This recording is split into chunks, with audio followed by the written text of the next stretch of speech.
తెలంగాణ కాంగ్రెస్ లో రోజు ఒక సినిమా రిలీజ్ అవుతుంది. కానీ ఈసారి తెరపైకి వచ్చిన పిక్చర్ మాత్రం మామూలు కామెడీ కాదు, పూర్తి స్థాయి పొలిటికల్ థ్రిల్లర్. దీని టైటిల్ ఏంటో తెలుసా?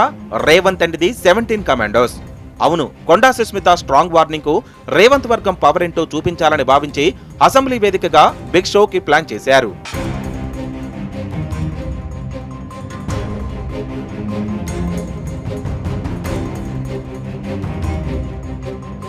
సిఎల్పి ఆఫీసులో కనీసం 40 మంది ఎమ్మెల్యేలను ఒకే వేదికపై నిలబెట్టి రేవంత్ అన్న మేమంతా నీ వెంటే అని తొడగొట్టి చాటాలని స్కెచ్ వేశారు.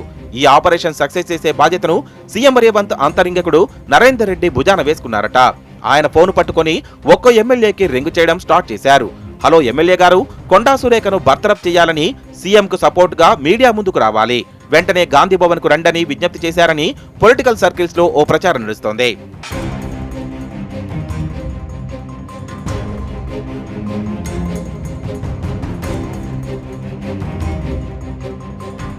తీరా చూస్తే అక్కడ రివర్స్ గేర్ పడింది. ఇంతకాలం మేము ఫోన్ చేస్తే ఎత్తలేదు, నియోజకవర్గం పనుల కోసం వస్తే మీ అనుకూల మీడియాతో మాపై వ్యతిరేక కథనాలు రాయించారు. ఇప్పుడు మీ సీటు కిందకు నీళ్లు వచ్చేసరికి మేము గుర్తొచ్చామా?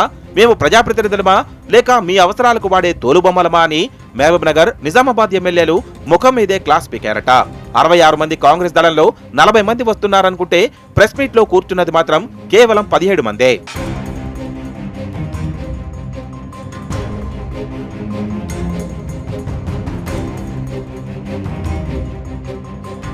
వచ్చిన ఆ 17 మందిలో కూడా సగం మంది వేరే పార్టీల నుంచి వచ్చిన వలస ఎమ్మెల్యేలు. కొండా కుటుంబంపై లోకల్ వ్యతిరేకత ఉన్న వాళ్లే. నిన్నటి వరకు రేవంత్ రెడ్డి టీం మా వెనుక 50 మంది ఎమ్మెల్యేలున్నారు, సీఎంను తాకితే ప్రభుత్వం కూలిపోతుందని బిగ్ బిల్డప్ ఇచ్చారు. కానీ సీట్ కట్ చేస్తే ప్రెస్ మీట్ లో నిలిచింది కేవలం 17 మంది మాత్రమే.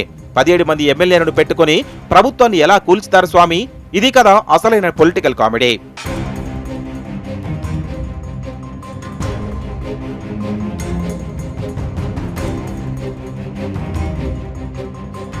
రేవంత్ టీం 17 మందిని తేరడంతో వెంటనే అలర్ట్ అయ్యారట. లండన్ పర్యటనలో ఉన్న సీఎం రేవంత్ రెడ్డి తన పర్యటనను అర్ధాంతరంగా ముగించుకొని తిరుగు ప్రయాణమయ్యారు. విదేశీ పెట్టుబడులు తేవడం కంటే సొంత ఎమ్మెల్యేల పెట్టుబడి ఊడిపోకుండా చూసుకోవడం ముఖ్యమని ఆయనకు అర్థమైపోయింది.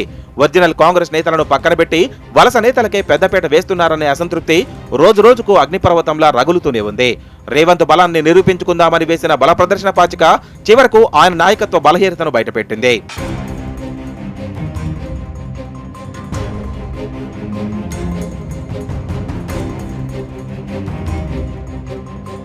మొత్తానికి 40 మంది ఎమ్మెల్యేలతో తొడగొట్టి రేవంత్ రెడ్డి బలమేంటో చూపుదామనుకున్న వేం నరేందర్ రెడ్డి మిషన్ 40 చివరకు 17 మందితో తుస్సనడం తెలంగాణ రాజకీయాల్లో అతిపెద్ద హాట్ టాపిక్ గా మారింది.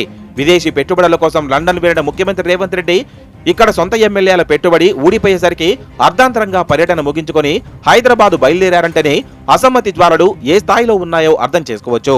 ఒరిజినల్ కాంగ్రెస్ నేతలను పక్కన పెట్టి పచ్చ కాంగ్రెస్ వలస నాయకులకే పెత్తనమిస్తున్నారన్న ఆక్రోశం ఇవాళ ఎమ్మెల్యేల నిరసన రూపంలో బహిర్గతమైంది.